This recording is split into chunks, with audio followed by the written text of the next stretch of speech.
Tu vis peut-être aujourd'hui une situation qui ne te rend pas heureux. Et si je te donne 450 millions d'euros, est-ce que cela te rendrait heureux? Il y a une condition. La condition, c'est la suivante. À partir de demain, tu seras malade et tu vas rester au lit pour le restant de ta vie. En général, c'est non, pas question. Alors, si tu refuses 450 millions d'euros pour ta santé, ça veut dire bien évidemment que ta santé est 5 fois, 10 fois, 1000 fois plus chère que ces 450 millions d'euros, n'est-ce pas? Mais pourquoi tu n'es pas heureux alors que là, maintenant, tu as cette santé-là? Si c'est plus cher, si tu considères beaucoup plus important que ces 450 millions d'euros qui étaient censés te rendre heureux, là, tu as quelque chose qui est plus cher que ces 450 millions d'euros. Mais pourquoi tu n'es pas heureux? Tu n'es pas heureux parce que tu poursuis ton bonheur à travers des choses qui sont extérieures à toi. C'est ton histoire, c'est mon histoire, c'est l'histoire de chacun d'entre nous. Et c'est aussi l'histoire du petit David. Le petit David voit son frère partir à l'école chaque matin avec le bus. Et David s'est dit, tout petit, il s'est dit, quand je pourrai aller à l'école dans le bus, je serai heureux. David grandit, il a la possibilité, comme son frère, de partir à l'école dans le bus. Mais cela n'a rien changé vraiment à la vie de David. David, plus tard dans les discussions avec ses parents, a l'habitude de dire, quand je serai grand, je serai heureux. Je pourrais en faire comme papa, je pourrais en faire comme le grand frère, sortir quand je veux, m'acheter ce que je veux, conduire ma voiture. Quand je serai grand, je serai heureux. David grandit, il fait ses études primaires, secondaires, il grandit, il sort de la maison, il va à l'université. Et à l'université, David se dit, quand j'aurai fini mes études, quand j'aurai enfin mes diplômes, je serai heureux. David travaille dur parce qu'il veut vraiment y arriver. Il travaille dur et il finit par réussir ses diplômes, il a fini ses études. Mais rien n'a vraiment changé parce que ce qui est important pour David, c'est pas que le diplôme. On a le diplôme pour quelque chose. Et c'est quelque chose-là, c'est le travail. Alors David se dit, quand j'aurai un travail, je serai heureux. David a quand même un bon diplôme, il a de bonnes notes. Il est très intelligent et il maîtrise son domaine. Donc, c'est pas aussi compliqué que cela pour David, après quelques dépôts de CV, après quelques entretiens, d'avoir un boulot. David commence à travailler, ça donne vraiment à son boulot. Mais quand il rentre chez lui le soir, il y a quelque chose qui manque. Une épouse, une femme, quelqu'un avec qui il va partager sa vie. Alors David s'est dit, quand j'aurai une femme, je serai heureux. Mais le temps passe. Il rencontre celle qui sera plus tard sa femme. Et les choses vont vite, parce qu'ils sont vraiment amoureux. Ils finissent par se marier, un très beau mariage, comme David le voulait. David vit désormais avec celle qu'il aime. Mais, à tous les deux, la maison paraît un peu vide. Et David se dit, quand j'aurai des enfants, je serai heureux. Mais bientôt, le vœu de David est exaucé. Son épouse attend un bébé. 9 mois plus tard, un tout beau bébé.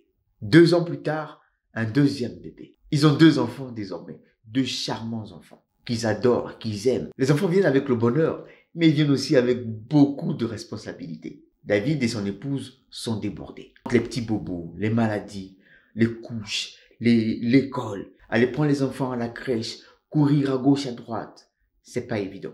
David s'est dit, quand les enfants seront un peu plus grands et qu'il sera un peu plus libre avec son épouse, il sera heureux.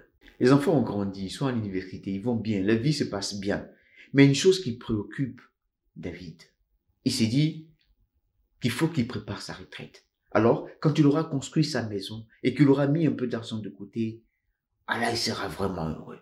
David et son épouse commencent à épargner, à s'organiser. Et bientôt, ils ont construit une superbe maison à la plage. Et ils ont pu mettre une bonne somme de côté pour préparer leur retraite. Mais c'est pas encore la retraite. David continue de travailler. Même si aujourd'hui, il est respecté dans son domaine car consulté par la plupart des entreprises, il est un peu quand même fatigué et il s'est dit, quand je serai à la retraite et que je pourrai enfin profiter de mon temps avec mon épouse, je serai heureux. Il y a quelques semaines, j'ai rencontré David à l'église. Et je lui ai demandé, alors David, comment tu vas? Es-tu enfin heureux? Et David m'a répondu, quand je serai au ciel avec mon Père, je serai heureux. Si on regarde la vie de David, tous les vœux, tous les souhaits de David ont été plus ou moins exaucés. Mais David ne s'est même pas rendu compte que tous ses vœux, tous ses rêves sont venus à la réalité. Parce qu'aucun de ses rêves qu'il poursuivait pour être heureux ne l'a finalement rendu heureux. Est-ce que le bonheur dépend de la réalisation de nos objectifs? Est-ce que le bonheur dépend de 450 millions d'euros? Est-ce que le bonheur dépend de ce que les autres pensent de nous ou de la place que nous occupons dans notre société? Est-ce que le bonheur est quelque chose après quoi on court? Est-ce que le bonheur est quelque chose qu'on poursuit pendant sa vie? Est-ce que le bonheur dépend de la réalisation de tes objectifs. David, depuis son enfance, depuis sa naissance, a poursuivi des choses qu'il a toujours obtenues, mais est-ce que ces choses-là l'ont rendu heureux, finalement?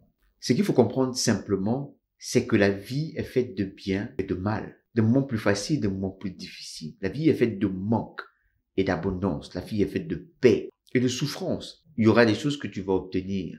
Il y aura des choses que tu vas perdre. Il y aura des choses qui seront remplaçables.